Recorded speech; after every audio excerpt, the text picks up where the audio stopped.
আজকের পর্বে আমরা আপনাদের দেখাবো কিরণডুল প্যাসেঞ্জারে জগদলপুর পৌঁছানো পর্যন্ত আমাদের কর্মকাণ্ড, আর তারপর জগদলপুর পৌঁছে সেখানে ঘুরে বেড়ানোর এক ঝলক।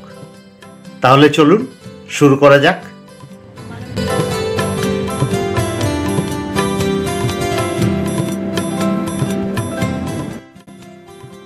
আরাকু থেকে আমাদের ট্রেন ছাড়লো সকাল 11টা নাগাদ। এটা কিন্তু আমরা কিনে ফেলেছি। প্রথম ওনার প্রণত সিনহা, দ্বিতীয় ওনার মৌসুমী সিনহা, তৃতীয় ওনার পার্থ সিনহা। আরাকু ছাড়ার পর ট্রেনে বা প্ল্যাটফর্মে কোনো খাবার না পেয়ে আমরা নিজেরাই নিজেদের পোঁটলা খুলে বের করে ফেললাম মুড়ি মাখার উপকরণ। ছোলা বাদাম ভাজা একটু আছে, নুন আছে, তেল আছে, লঙ্কা আছে তো? লঙ্কা আছে, হ্যাঁ লঙ্কা অনেকগুলো আছে, কিন্তু সেগুলো তুই খাস, ওতে মাখিস না। হ্যাঁ সর্ষের তেলও আছে। বাহ, লঙ্কা দিতে।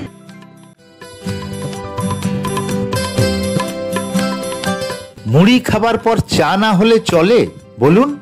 এই কোচে নিজেরাই চা বানিয়ে নেওয়ার ব্যবস্থা আছে, তাই ইলেকট্রিক কেটলি বের করে বানিয়ে ফেললাম চা। তখন দেখলাম এখানে রয়েছে একটা ফ্রিজ, খাবার গরম করার একটা জায়গা আর একটা ডিপ ফ্রিজার।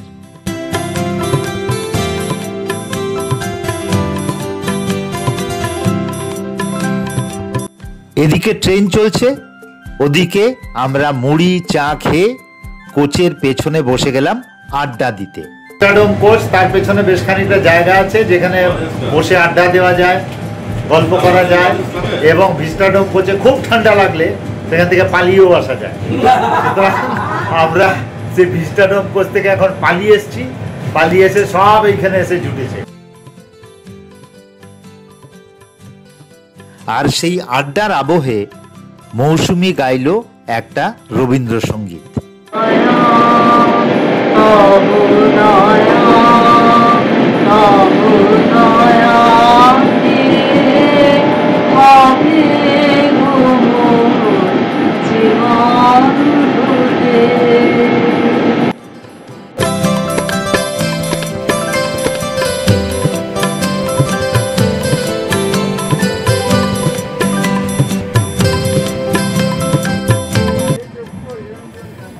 ট্রেন এসে দাঁড়ালো কোরাপুট স্টেশনে।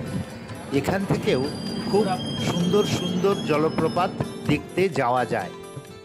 ভালোভাবে কোরাপুটের সব কিছু দেখতে গেলে 3 রাত্রির এখানে থাকলে ভালো হয়। এর মধ্যে 1 রাত্রি দেওমালিতে থাকা কিন্তু মাস্ট। কোরাপুট স্টেশনে প্রাণতোষ ছুটে গিয়ে সাদা খানা দেখি। ওরে বাবা রে, ওরে গুরু, এ ভাত তো আমরা 6 জনে মিলে খেতে পারবো না রে। চাটনি ভি হ্যায়, গুড গুড গুড। ভাত, ডাল, পাঁপড়, আচার। যেতে যেতে আমরা দেখতে পেলাম নতুন রেলওয়ে ট্র্যাক বসানোর জন্য পাহাড় কাটা ও অন্যান্য কাজ চলছে। ট্রেন ইতিমধ্যে উড়িষ্যা পার করে এসে ঢুকেছে ছত্তিশগড়ে। আমরা পার্বত্য পথ পেরিয়ে সমতলে এসে পৌঁছেছি। দুপাশে ঘন সবুজ শস্যের ক্ষেত, আকাশে নীল মেঘের ভেলা।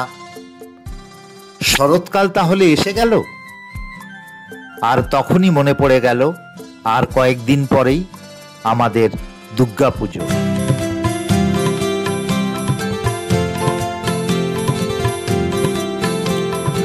জগদলপুরে নেমে একটা অটোতে করে আমরা পৌঁছে গেলাম হোটেল অতিথিতে।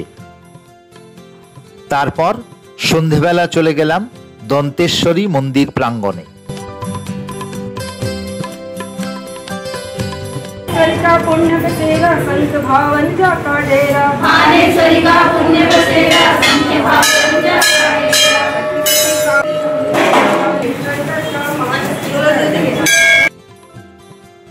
মন্দির দেখে হোটেলে ফেরত আসার সময় দেখলাম গণেশ বাবার বিসর্জনের বিশাল শোভাযাত্রা।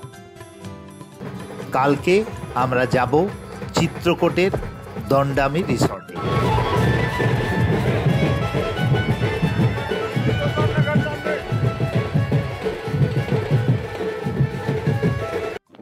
আমি আমার বেড়ানোর সময়কালে যা দেখেছি, যেভাবে আনন্দ করেছি, সেটাই আপনাদের সঙ্গে ভাগ করে নিচ্ছি।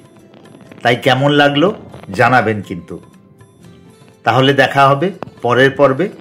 সবাই ভালো থাকুন।